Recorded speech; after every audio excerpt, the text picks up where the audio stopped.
Everybody, welcome to the industry interview for April, and we're going to be talking to two people this month, which I'm super excited about. Rachel Orr, who is a literary agent from Prospect Agency, and Kevin Sherry, who's a creator, and Rachel is Kevin's agent.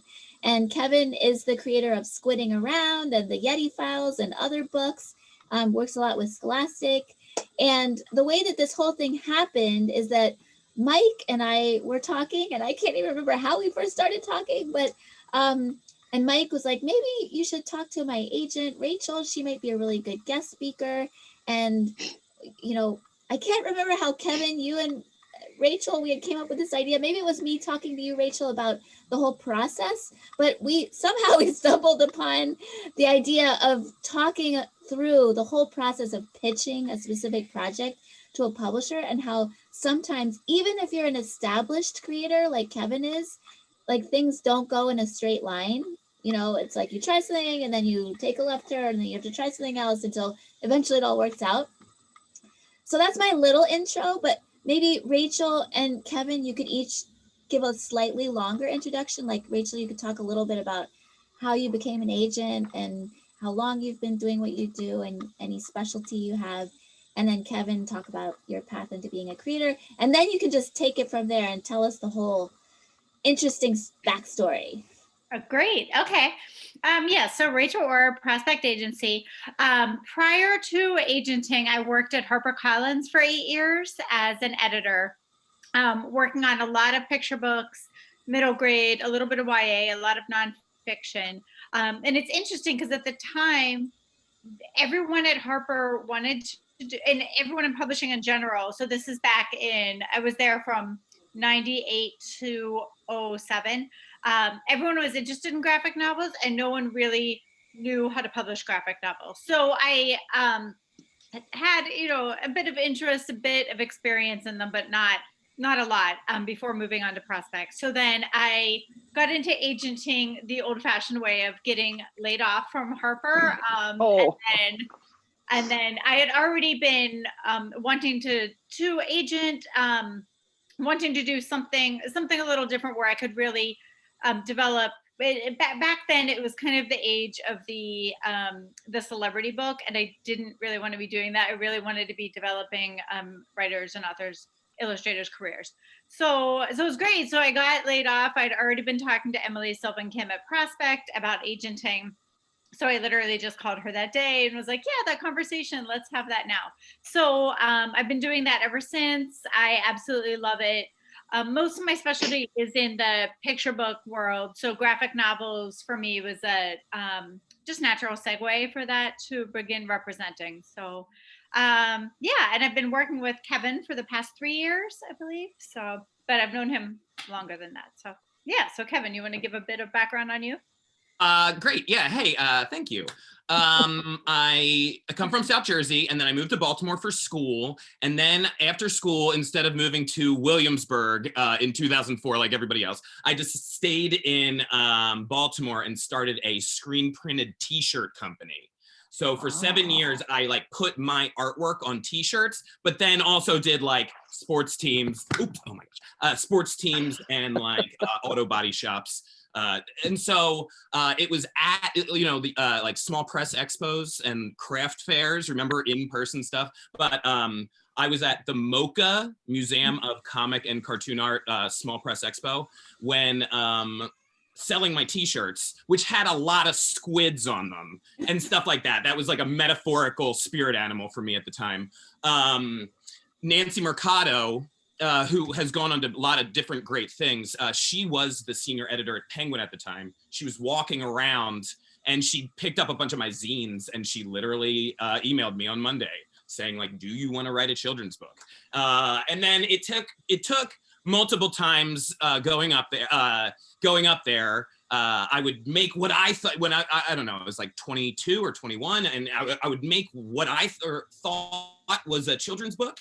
And then I would bring it up to them and they would say, oh, this is so great. We love it so much. And then they would walk me out that little door and not respond to me for 6 months at all. They wouldn't respond to my emails or phone calls or anything until I said, I have new ideas. And they said, come on up. And I relied heavily on going there in person and pitching my ideas. So I'd go up. The second time, they said, oh, you did really good. We couldn't tell you what was wrong with your stuff last time, but you did way better. Congratulations. We're going to talk to you on Monday. And they walked me out that little door and didn't talk to me again for 6 months. And then I realized who I was talking to. It was all the, I like backtracked. I took all the women's names, and then I figured they were all the Dial Books for Kids editors. And then I went to Barnes & Noble and read every single Dial Books for Kids. And at the time they had a formula to them. So then I like took what I was doing with Squids and just put their formula over it and sent them a rougher draft than I had for the previous 18 months of anything. And they signed me the next day. Wow. So that was my first book. Such a good story. Yeah, and that got on Oprah's book club and sold so many books and gives me a little bit of money even today. Like I'm 38, so that was 14 years ago. So that was my first book, and then I got like a 5-book. I'm the biggest thing in the ocean, right? Oh yeah. I don't have a real one, but I'm the biggest thing in the ocean. It says I'm the biggest thing in the ocean. I don't have one. So then I wrote a bunch. Then I wrote 5 books with Penguin, but it got weirder and weirder as I was there. They started merging with Random House. I didn't really vibe with my editor. At a certain point, that when I was writing the 3rd book on the contract, they said, we have the title for your 4th book on contract. And I said, I'm not even done the 3rd book. And they said, because this one was called I'm the Biggest Thing in the Ocean. They said, the title is I'm the blankest blank in the blank, fill in the blanks. And then I was like, oh God. So, so for my last book, they knew I was out. So they let me do whatever I want. And I published this book, which I'm really proud of. But then I signed with an agent. My agent was the designer. She worked for Penguin and she became an agent. And so that's when I signed with Prospect. And she got me the meeting for Yeti Files. But what happened over the years with her is that she thought she could do it herself, do the whole agenting system herself. So she peeled away a bunch of the illustrators away from Prospect Agency. And of course, all I knew was her, so I went with her. But being an agent is like a many person job, and it's way better to be with an agency than just a one person. So this got worse and worse over the years. And I just wasn't she didn't have time. There's too much stuff to do. There's contract. There's like 4 parts of being an agent, basically. So I went back to Prospect and I talked to the agents, and me and Rachel vibe the best. Yeah. So that's where, then I was like, I had no books on contract. I had just foolishly published a game on Kickstarter. So that's how far off not that Kickstarter's bad. I would definitely publish on Kickstarter again. It's just a lot of work. But that's how far off this is a children's book. I mean, it's a children's game. But I was very far away from getting another book signed with any major company. And that's when I signed with Rachel. So. But at that point, you still had, so he had worked with Dial, and then he worked with Scholastic with Jenny Abramowitz on the Yeti Files, right? And Remy Sneakers. And great relationship with her. So as soon as he had signed with me, Jenny had talked, and she sent me an email just like, hey, so excited for you. So the one takeaway is, right, it is a really small industry. Like everyone knows everyone else, and the relationships are so important. Like I tell Mike all the time, who's one of my clients as well, and Kevin knew the importance of coming to New York and pitching his stuff. Super important. So we had I had a good relationship with Jenny. He had a good relationship with Jenny. I had a good relationship with Kevin. It was like the perfect triangle of good relationships. We just needed to now make a good book. So at this point, and I'd forgotten about this, we were thinking more chapter books because he had done Yeti Files, he had done Remy Sneakers. What's the next chapter book? So Kevin and I were brainstorming, and he came up with, and let's see if I can share my screen here successfully.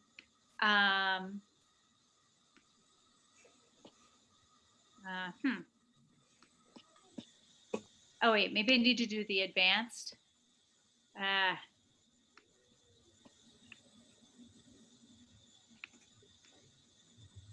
Oh wait, maybe, can you see this now?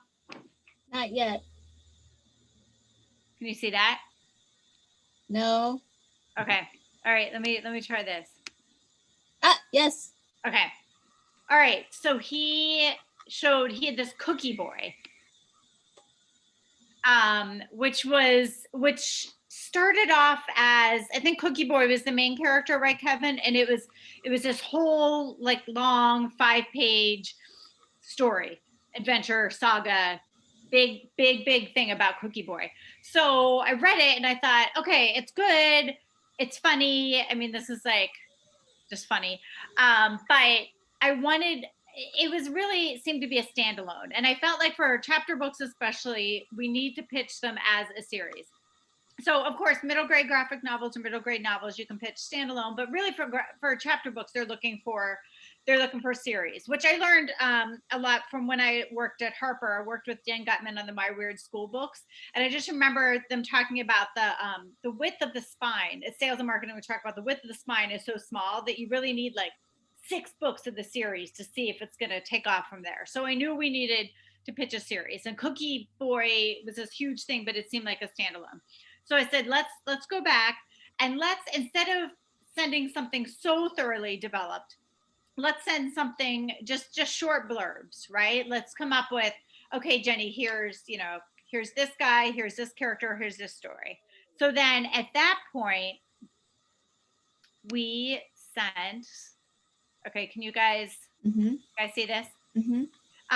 Okay, so there was Cookie Boy. Oh, and the other thing with Cookie Boy too, I felt like the main character wasn't as likable as he could be, and I wanted to be rooting for him. So then we've got Cookie Boy, which is about this kid who's being bullied at school, and in order to overcome this, kind of draws his own comic, and then the comic comes to life and causes chaos, and he and the bully are the only ones who can stop Cookie Boy. So there's Cookie Boy, there was Stanley in the Stone Age, which I really like this one, about this modern kid who goes back to the Stone Age, where it says some kids are using blunt clubs to negotiating devices, other kids can't stay clothed, and then he gets caught up in this time traveling plot that involves a student from several years ago. Like, super fun. I'm very into time travel, so I was really interested in that. There was Brian Green, a frogling who was the son of a professor and a pirate father. He was captured by some pirate lizards. There was Super Safeties, which I totally forgotten about this one. This one, Kevin. This was these safety monitors who lived near Area 51, and so they were responsible for keeping the kids safe, but also watching out for aliens, as you do. And then Moonimals, which were these animals that lived in this biodome on the moon. So we put this together. At first they were a little longer. We really got them narrowed down to short, snappy synopses. Lots of fun art. Sent this to Jenny, and she was like, on all of them. Because as you can see, none of these are Squizzard. So the one that she had liked best was Brian Green, which is funny because this is actually the shortest one, but she thought the character was the most developed, but she was a little unsure of the pirate hook, and she thought it was weird and fun, but maybe not as commercial as she wanted to see.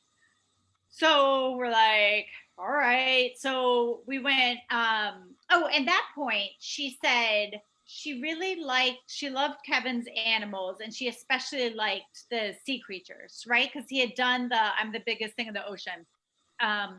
So this is where I also, I think one takeaway here is you need to read the market and know the market, but you write to your strengths, right? Like, that is one of Kevin's big strengths, are these sea creatures, right? So she said, think about a hook, think about a school theme, think about the sea creatures. They could use a shark.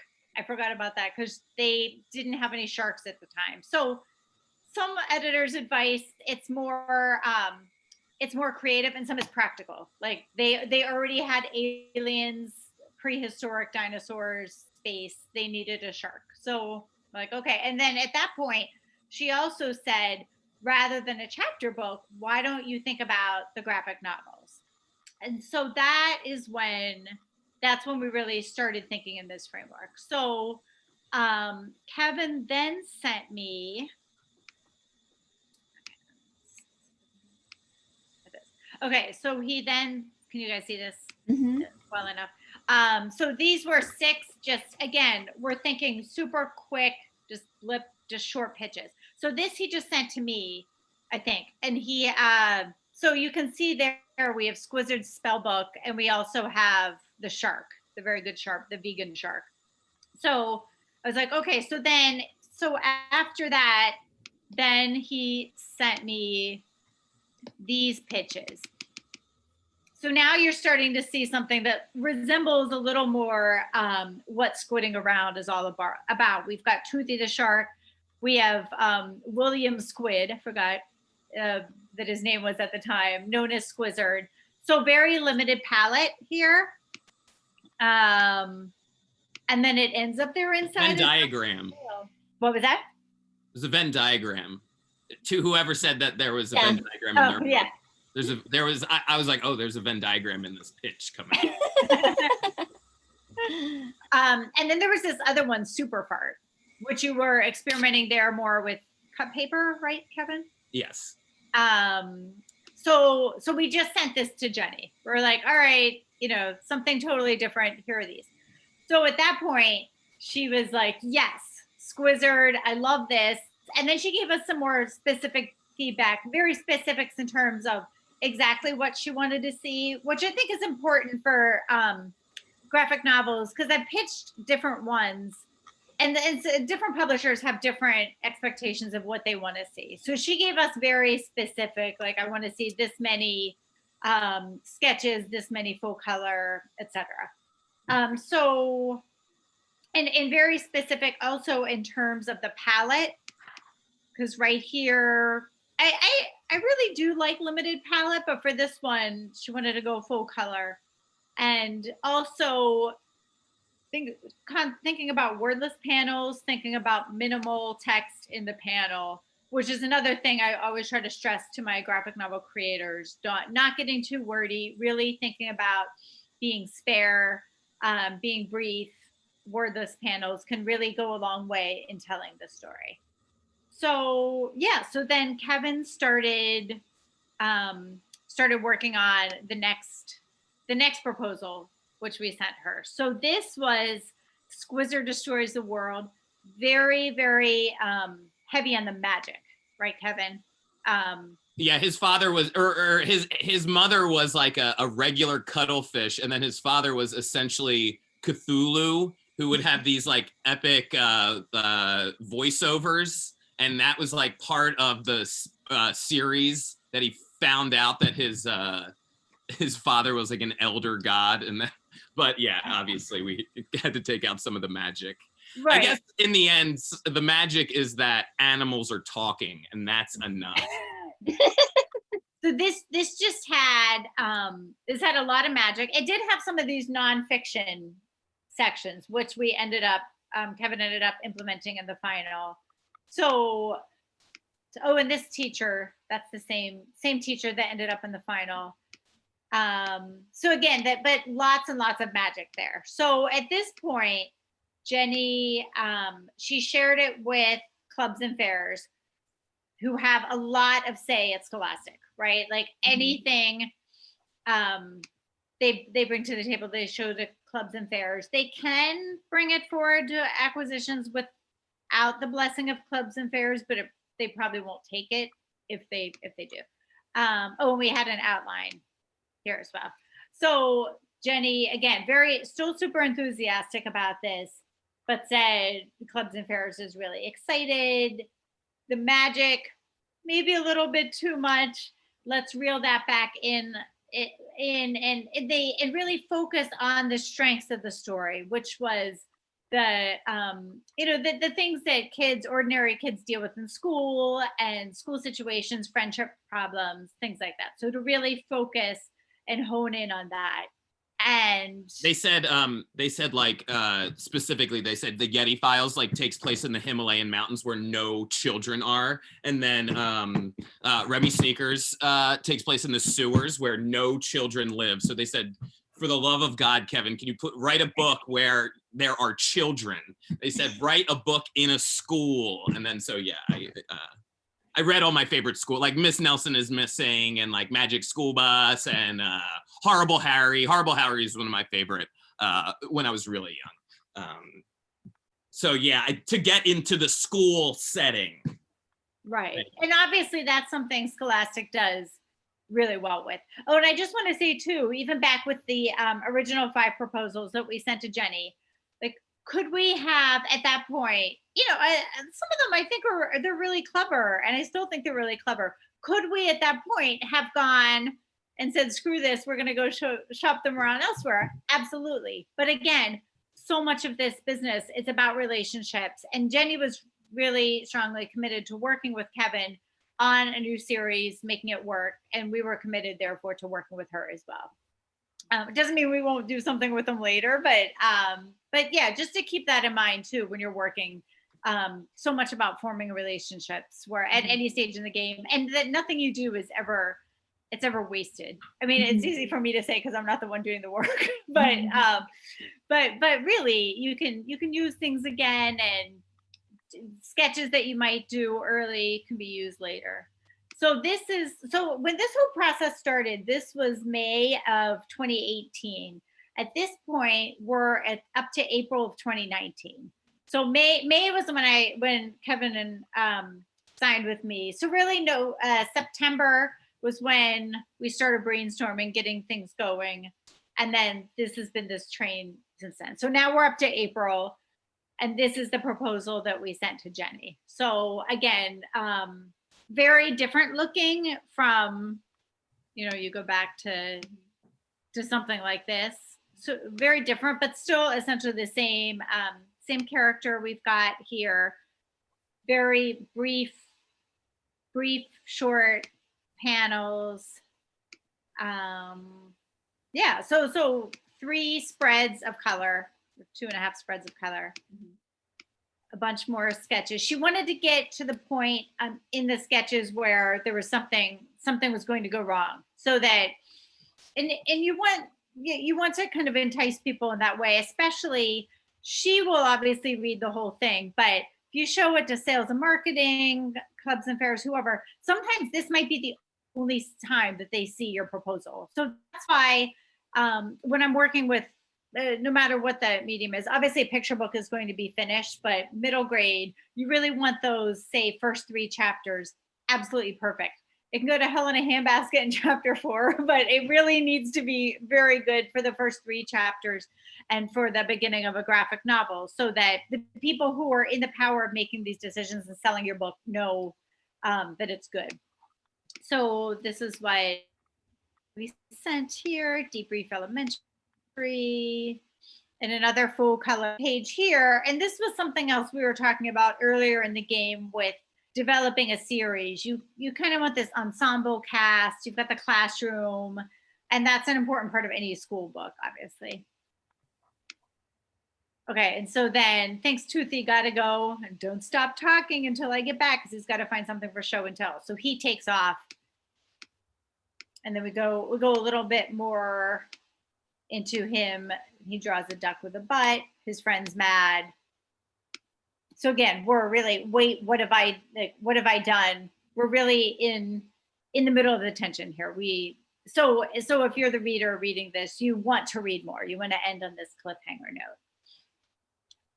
And yeah, that's kind of the journey. So Kevin, do you want to talk a little bit more, like, kind of where you went from here with Jenny? Colorist too. You were, I don't know if you want to talk about that at all, or show anything from the final book. Oh yeah, I think what you just showed echoes very closely the first couple chapters of this book. And then, yeah, we basically squeezed all of this in with more panels. I'll give something like this to her and then she'll chop it up and she'll say like, Jenny will actually put like 3 of these pages on one page, or she'll say, actually this one panel should be a whole page, a whole spread. So this whole thing where he kind of like is selfish and betrays Toothy, we fit this in the whole chapter, in the first chapter, in the final product here. And then, yeah, a little bit different for this book, rather than other books. On the Yeti Files and the Remy Sneakers books, I would draw it and then I would do these watercolor washes, these grayscale washes. But for this one, they wanted to do it quicker, and it's graphics, with an X. They're doing all the graphic novels, and for like, it seems like most of the artists have people coloring their comics. So they had me do a couple color tests, and I think I would have done okay. I have these picture books that I did, and I do cut paper and splotchy watercolors.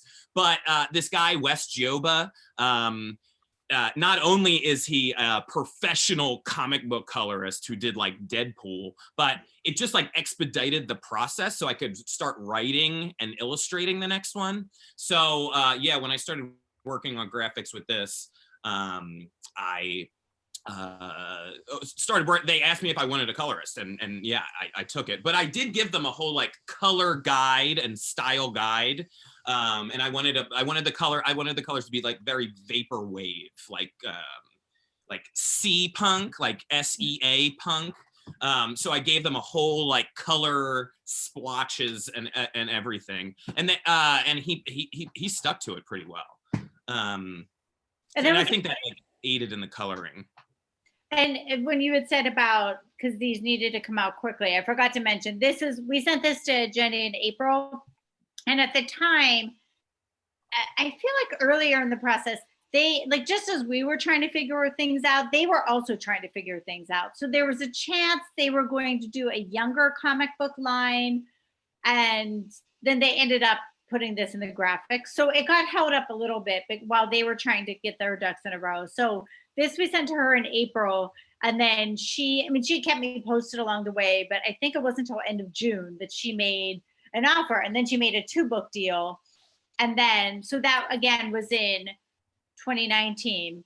And then 2020, August 2020, right, Kevin, before the first book was out, she made an offer for book 3. So I have here the timeline, just for really kind of cool. see how, again, lots of back and forth. And really, once we got the okay from Jenny to go with Squizzard, then we kind of hit the ground running, just with lots back and forth. So it might just say Kevin revised outline again, but he might have revised it like 4 or 5 times in that amount of time. Yeah, so August, she made an offer for the 3rd book, and then the first book came out in September.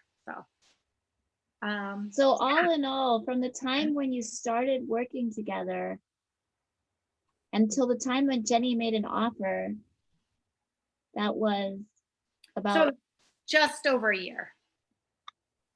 Wow. Yeah, that's... Yeah.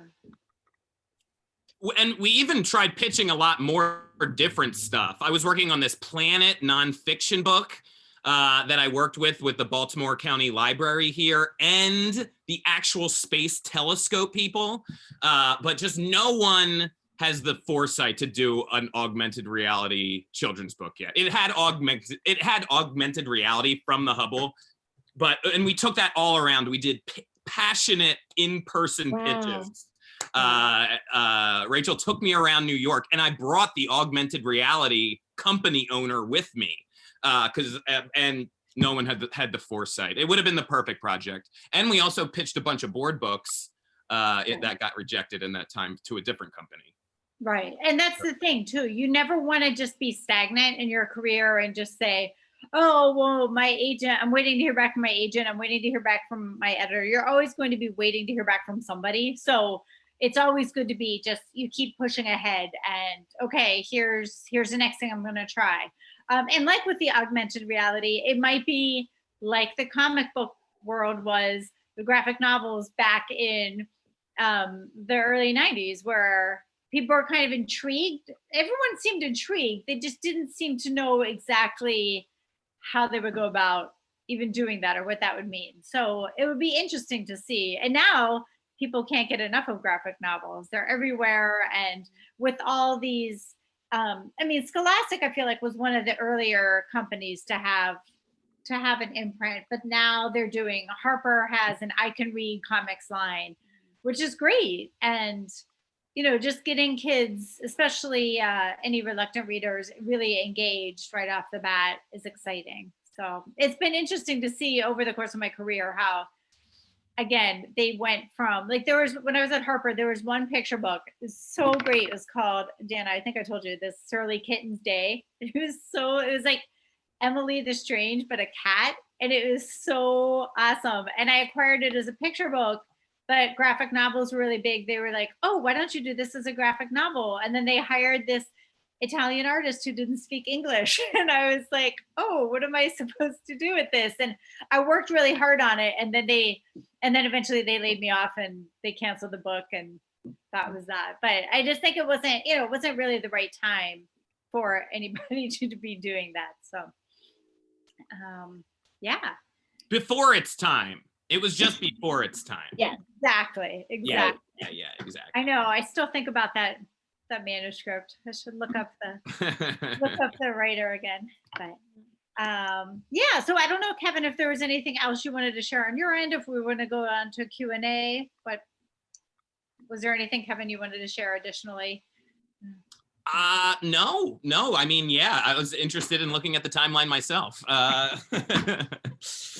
So and it's funny too, just the things I get all wrapped up in my projects while I'm working on them. And then I forget things. Like I totally forgot that this, in my mind, I'm like, oh yeah, we just pitched this as a graphic novel right off the bat, which was totally not true. And so it is interesting to go back, because I tend to have selective memory with these things. Yeah. I remembered we had gone through a lot of reiterations, but I totally forgot it was a chapter. Yeah, it was like right when they were switching over. Right. Like really accepting that they're just going to do this as much as possible. Right. Exactly. So Kevin, since the book came out in September of 2020, I'm sure that around the beginning of the year, you had certain ideas in your head of what you were going to be doing to promote the book when it came out. Then, of course, everything happened and you had to completely change your plans. So what did you do to launch it, given that you couldn't do anything in person? Yeah. That has sucked because I do a lot of school visits, and school visits was like half my income, really. And I'm really good at school visits. I was good at pitching stuff, and I'm really good at school visits. So I loved doing them as well. So I lost like $13,000, immediately when we got locked down. Scholastic set a bunch of stuff up for me to do, like pair me with this person or like put 3 people on a panel. They did the best they could. It forced me to, like, if you asked me before this happened, like, should we be on screens and do I want to like do this kind of stuff? I would say absolutely not. Like, let's do it in person. I do puppets. Like, let's, have me at your school. But, we had to do it. We like had to do it. The alternative is being obsolete.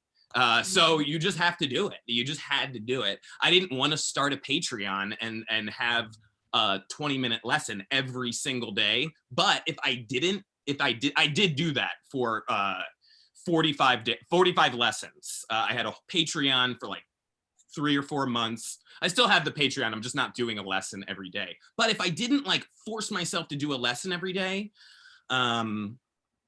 would I have stayed connected with children as much? I did the Patreon because I needed, like, I'm looking at all these like boxes here. When I did the Patreon, I would see like kids, and kids would show up and they would show me their artwork. And I need that too, as in my particular kind of the way I operate. So, Yeah, and then now, you know, we have to. I'm getting things about doing school visits next year, and I'm really pushing for in person. You know, I'm vaccinated. Everybody who's going to want to be vaccinated is going to be vaccinated, especially next year.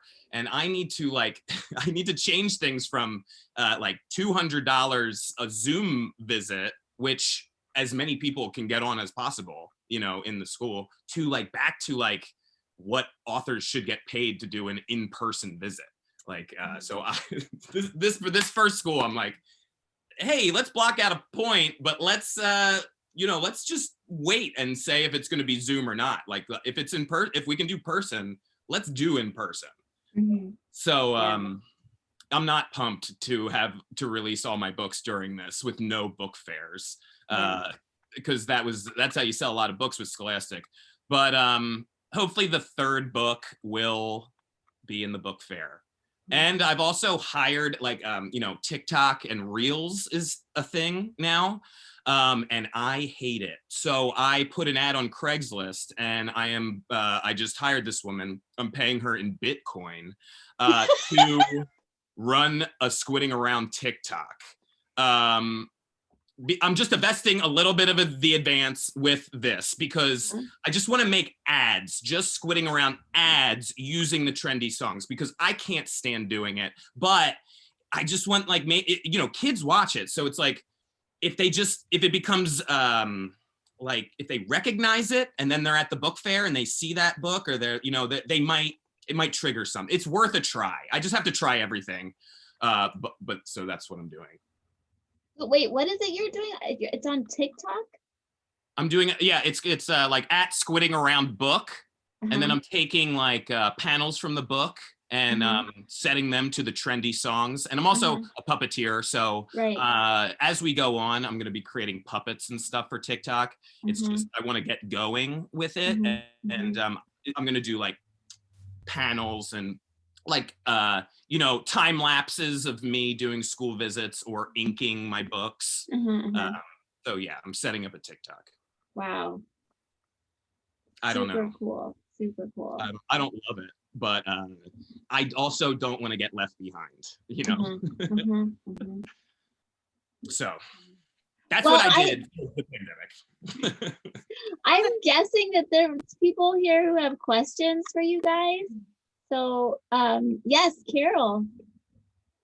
Oh, so I have a big question. So how did you decide on the title being Squidding Around instead of Squizzard or something else? How did you decide? They said they had they said they had too many, like this and this, like, you know, squirrel and bird type stuff. They had too many and things. And then like Squidding Around, like we can concentrate on different animals.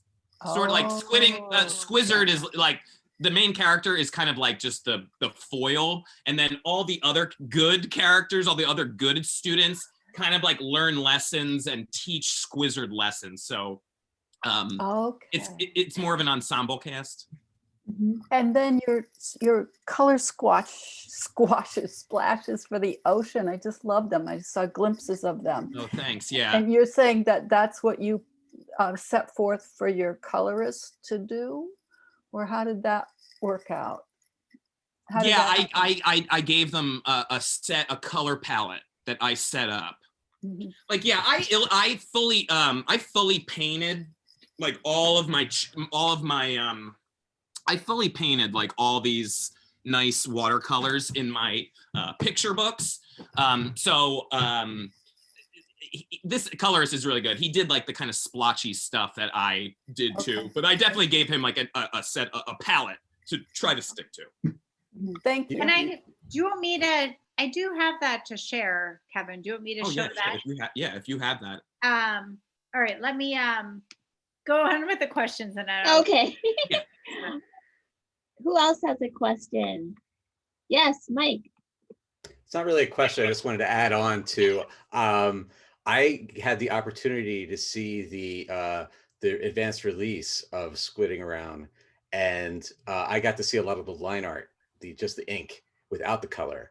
and your work, just your design, your panel design, your characters are so strong, your layouts are so strong that the color, like, yes, the color is beautiful. They did a great job, and it is very nice. But I would have read it just as black and white because I thought it was just as strong. And the design is like, it's solid. Your characters are fantastic. Oh, So that's I so can't nice. tell you how many times I poured over that book and be like, what can I learn from this? Like, it's fantastic. So congratulations. It's Glad. I beautiful. appreciate it. I appreciate that a lot. Yeah. Awesome. All right, I think I can Okay. I think I can do this now. I'm just trying to find where it is. Okay. All right, so do share screen and then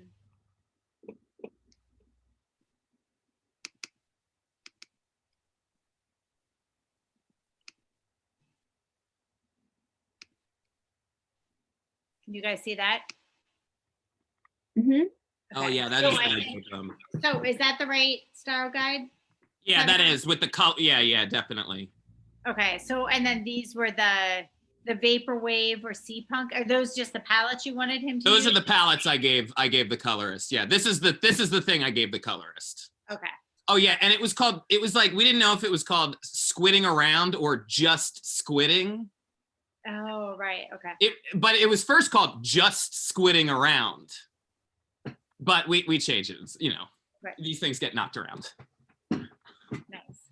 Yeah, cool. Thanks for sharing that. Yeah, yeah. Yeah, that's super interesting. Cool. All right. What other questions do you guys? Yeah, what other questions? I know there's got to be somebody in here who's got a question about pitching, Scholastic, agents, Tintin.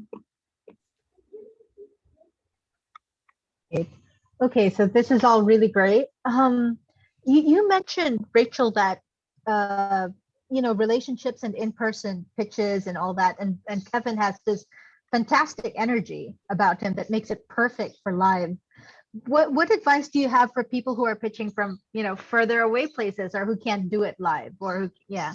Sure. Well, first of all, it doesn't. So when I talk about the importance of relationships, it doesn't. If you are local and you're comfortable pitching in person, that's fantastic. But I think the bottom line is just to have good relationships with the people you meet and to keep up those relationships. So of my clients, I have everyone communicates with me differently, and I have different relationships with all of them. And some of them are local, so I'm able to see them when we're in a stage when you can see people. But other people, some are big phone chatters and some will text, but some are just emailers. And like one of my clients, Jen Harney, who's one of my illustrator clients, I think I've only spoken with her on the phone like twice in 5 years or so. I don't know, because she's just not a big phone chatter, and I've met her once. So it's not as much about how much you see the person necessarily, but just having a good relationship.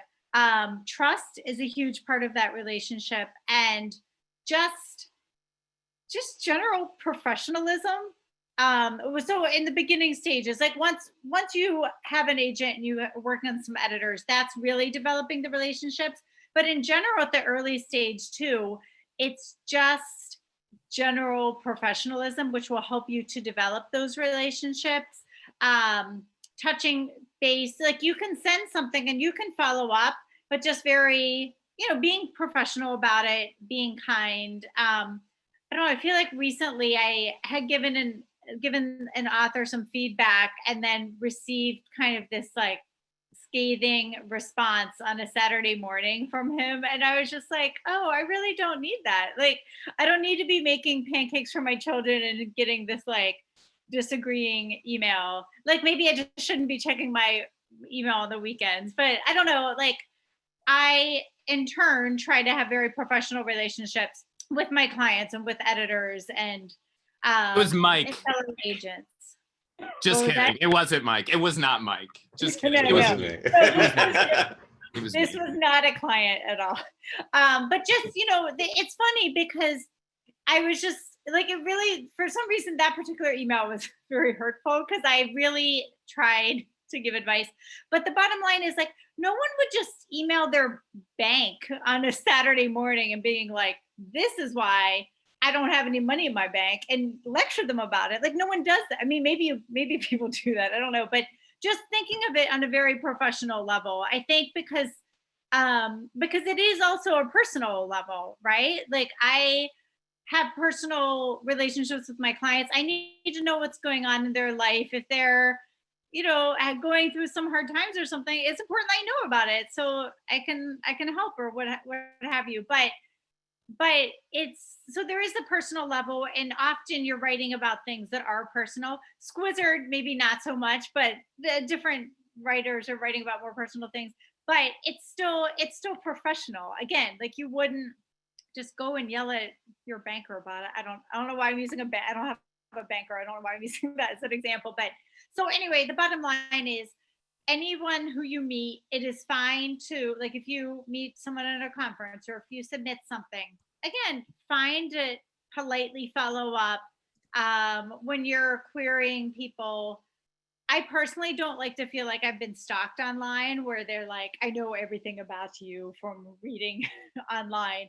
But just here is my work. This is why I'm sending it to you. Thank you for your time and attention.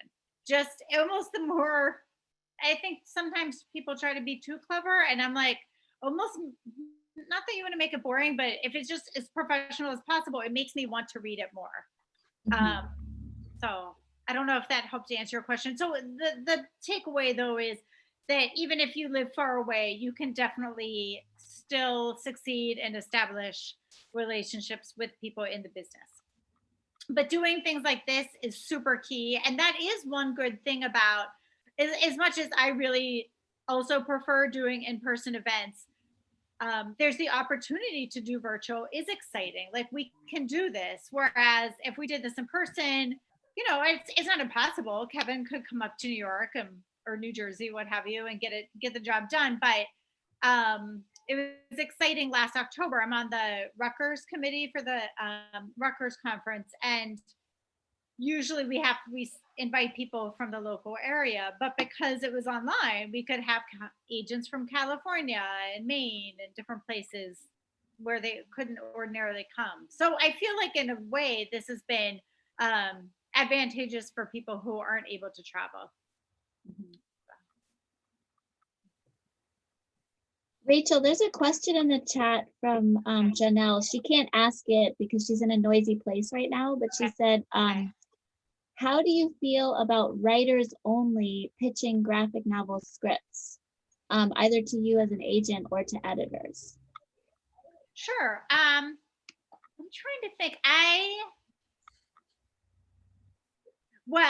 I guess I was going to say I can't think of a writer only, but Mike is doing a graphic novel with a writer only. So that was a situation where they were both already my clients, with Sudipta Barthenquallen and Mike Ciccatello. So Sudipta, both of them were already my clients, and we kind of came up with this idea, and she wrote it and Mike illustrated it. And then basically Sudipta rode the train for like 4 hours with this editor, and then pitched it for like 4 hours to her on the train. And so then we had to kind of send it to her exclusively. So anyway, but that was a situation where that was something we put together in-house, so to speak. I mean, not that an agency is really a house, but I will do a lot of things like that, where if I see a graphic novel submission from one of my clients is interested in doing it, but not an illustrator, I might pair them up together. Same that I'll sometimes do that with author illustrator for picture books, to put together a really strong submission package. I think if I'm looking at submissions from somebody personally, I would want to see maybe what else they're working on in addition to that. I don't think I would take someone on as only a graphic novel writer. I would want to see that what are they doing in the middle grade realm, chapter books, picture books, etc. And if those projects are strong, then I would consider taking them on, and then also we could work on the graphic novel. But I know other people, one of my colleagues, Ann Rose, I believe she has a client who is graphic novel text only, And another one of my colleagues, Charlotte Wenger, she sold a project to First Second Books, which is Purdick Macmillan, just the text only. If that helps. Oh, so Tintin, Kevin, Tintin has a question for you, or I guess just, yeah. So she says, how do you balance marketability with writing? Wait, Tintin, maybe you have to ask that question. I'm not sure what you meant. No. I was just amazed at the whole process of coming up with Squidding Around, how you started with like drawings of squids and artwork of squids, and then it came, it turned into like this other creatures and other situations, and finally you landed with the squids again. And like Rachel said something about writing to your strengths. So obviously you were trying to accommodate the market stuff, the market requirements, but you landed with your strengths, which are the squids and the sea creatures. So I just want to know more about that and how you balanced it, and what your thought process was like. Oh my God, I have to write about this and that stuff that maybe you weren't thinking about before. Was it pleasant? Was it okay? Did you welcome the new requirements? That kind of stuff. Just a brief. I think from the very first book, I have been like weighing marketability with what I do. Like the way I got my first book deal was by reading the formula, or like figuring out the formula of the other books in that imprint. And then after that, they said the second book was supposed to be The Perfect Dragon, which never ever got published. And they said, well, guess what? It's not that anymore. It's a sequel. So then I had to do a sequel to that book. And I think I kept trying to pitch this book called Betty the Yeti as a picture book to Penguin Random House, and they just kept saying no.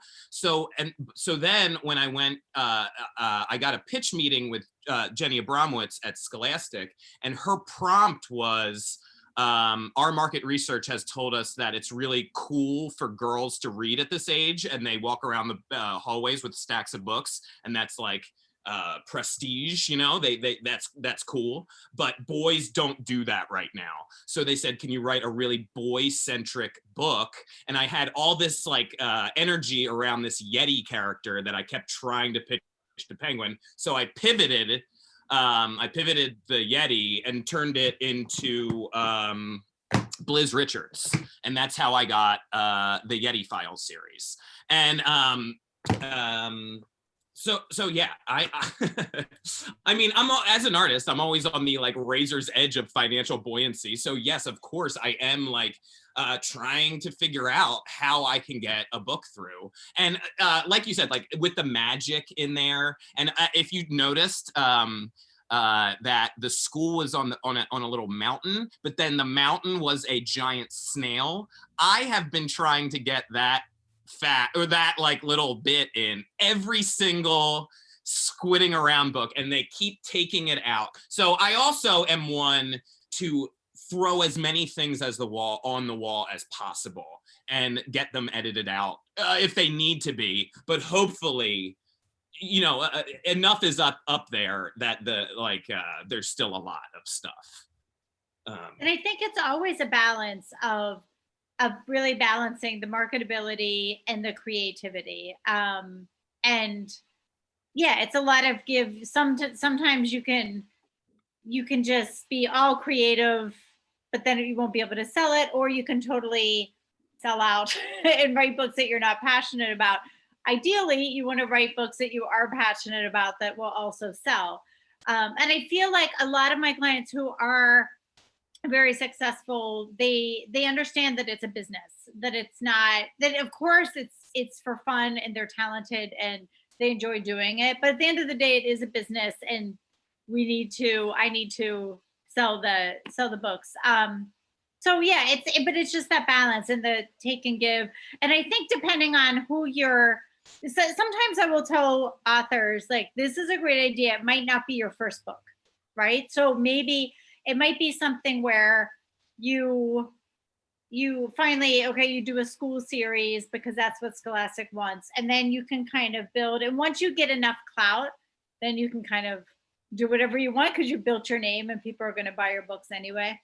But yeah, and I think again, that's where it does go back to having a good relationship, having like I said, we both really trusted Jenny and what what she was looking for. And I felt, I think Kevin, you would agree that, she really had your best interest in mind in terms of building your career.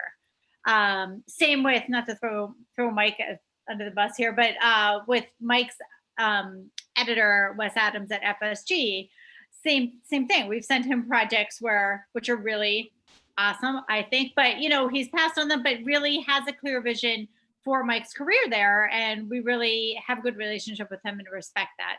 So, Lex, I think you've had your hand up for a little bit. Yeah, I think some of my questions have been answered, so this has been great. But I guess for my first question for Rachel and Kevin was, it sounds like it's a very collaborative process for both of you, finding whatever the right pitch is. I mean, you went through like 5 different ones until you landed on the one that hit. And so so I just wanted to ask if that's how it is for all of your clients. If it's for you as an agent, you need to be collaborative. And then I got my other question was in regards to just the last conversation about Scholastic. How heavy an editorial hand do they have, and when do you get to push back as a creator? Or I don't know if you can speak to both of those issues. Sure.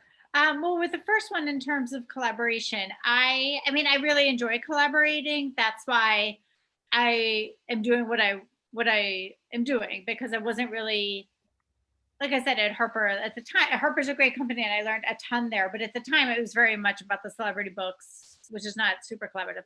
So anyway, I wanted to be developing people's careers, but really when I sign on a client, they will often ask me, well, how do you work? And I'm like, well, the real question is, how do you work? I can work however, I want to meet the client where they are. And some clients like to hop on the phone and really chat through ideas, and they have a lot of ideas. And so like Kevin will have a lot of ideas. We'll kind of chat through things. Others like to they'll maybe show me something and then go away. I'll give them some notes. They go away for a month or so. They come back with something new. So everyone works differently. So I'm happy to meet them however they work best. It just really matters. It depends on, how they process things. If they'd rather have, like Jen Harney, the client I was talking about, she just likes everything in writing. So then she can go back and kind of refer to those. And then you had also said to Scholastic, and I'll speak briefly and then Kevin can jump in terms of when can you push back. I mean, I think you can always push back. It's just finding what is going to stick, and just always keeping in mind that if you do have a good relationship with them, they want you to succeed, right? They want your book obviously they want it to sell, and a good editor, they want what's best for your career and for you to succeed as well. So Kevin, what do you have anything to add to that? I learned very early because, when I was pitching I'm the Biggest Thing in the Ocean when I was like 23 and 24, and this went, when they bought this, it went right through, and they didn't change any words. But then for the second book, like I said, it was called The Perfect Dragon, and then over 29 rewrites got changed to I'm the Best Artist in the Ocean. So that was like completely different. And somewhere during that, I think Jessica Garrison, we did not have we weren't like artistically aligned really. It was just that this book did so well, they like signed me onto a bunch of them. We didn't like artistically match that well. And at one point, I'm like 25 years old. I'm like, still, she was editing me so much, like just with a hatchet. And I just said, is this how it works? Is this what it is like? And then she said to me very plainly, she's like, you are an artist. We pay you to make your art. And I'm an editor. I get paid more than you to edit you. And then since then, I sort of like have been a little, I guess I've just gone along with it. because I want to be published. But Jenny, it wasn't like that. When I got the first meeting with Jenny at Scholastic, we talked about The Office for 40 minutes and just bullshitting. And then for the first 5 books, like Yeti Files and Remy Sneakers, her and I would brainstorm together and we'd be like, oh, like what if the leprechaun, make his pot of gold, you can time travel with it. Like we would talk about crazy things, and we had a really good relationship with like that. But then, over time, I said, I went away and I published the game. And in the meantime, she became a senior editor. So something that we figured out when I went back with Prospect Agency is that Jenny did not have time to bullshit with me anymore. So, but Rachel that's why she was the perfect agent, because she had kids in the reading range. Yeah. She was a professor, and she does these kind of things, and she did like doing that. So I'm sure there's some agents who don't do that, but she was perfect for this project because she was able to brainstorm with me and really good at brainstorming. So yeah, no, it's fun. And part of as you've heard from Kevin's experience, like having editors he clicked with, having ones he didn't click with.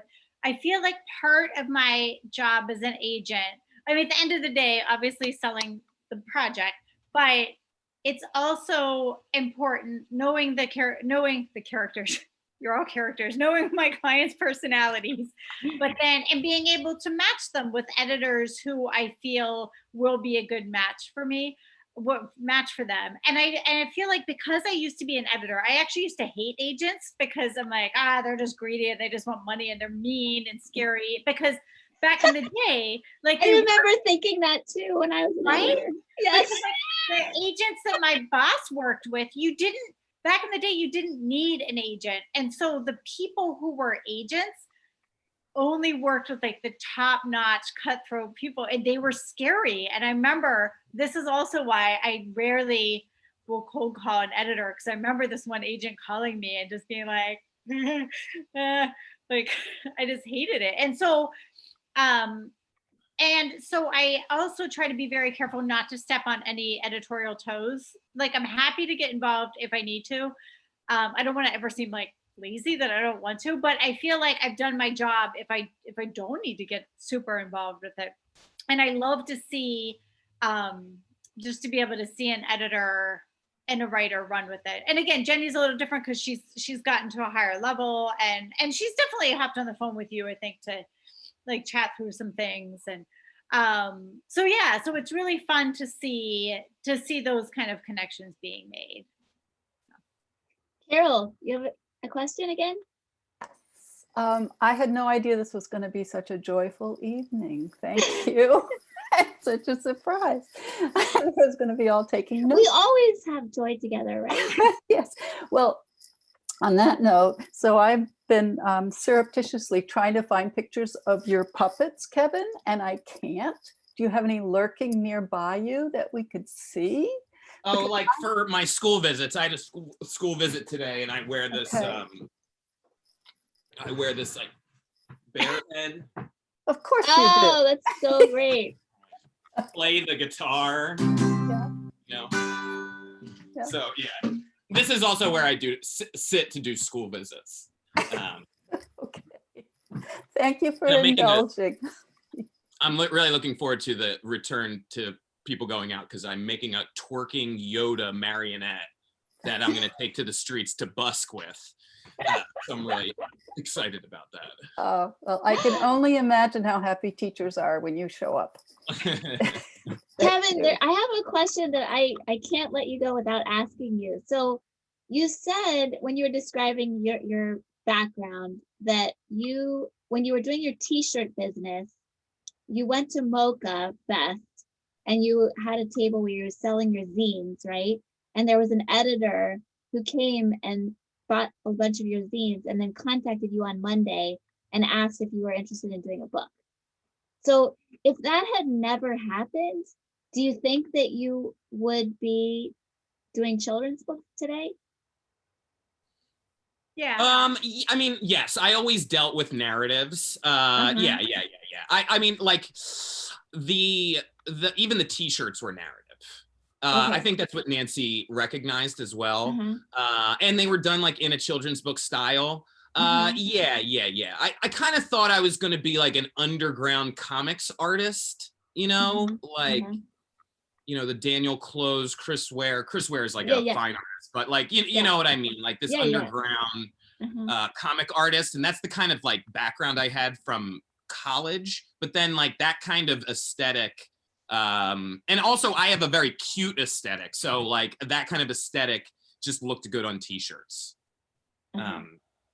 So I think I would have tried, but I mean Uh-huh. I was blessed for that. Yeah, right. Yeah, it's so interesting. Wow. It's funny. I met one of my first illustrator clients, Corey Dorfeld. I met her at Mocha because my husband was doing the like self-publishing comic thing, and so he had a booth there. And then Corey and her husband had a booth, and same thing. Like I was at Harper, I went around, I bought some of her little books, and then was told we couldn't sell them. Oh, it was a book about Leah Loves Pink, and they had just published Pinkalicious at Harper, so we couldn't really do it then. But then I got laid off. They hired her to do the Brooke Shields book, and then I signed her up as a client. So Mocha's good, but anything like that, that also goes to show, like, just the more you put yourself out there, the Mhm. more opportunities you Yeah. have. It's that whole saying, like, oh, if somebody's lucky, what is it? But the harder they work, the luckier they were, right? Yeah. Because you Yeah. keep putting yourself out there, put your stuff out there, Mhm. and there's more opportunities for you to Yeah. have these serendipitous meetings.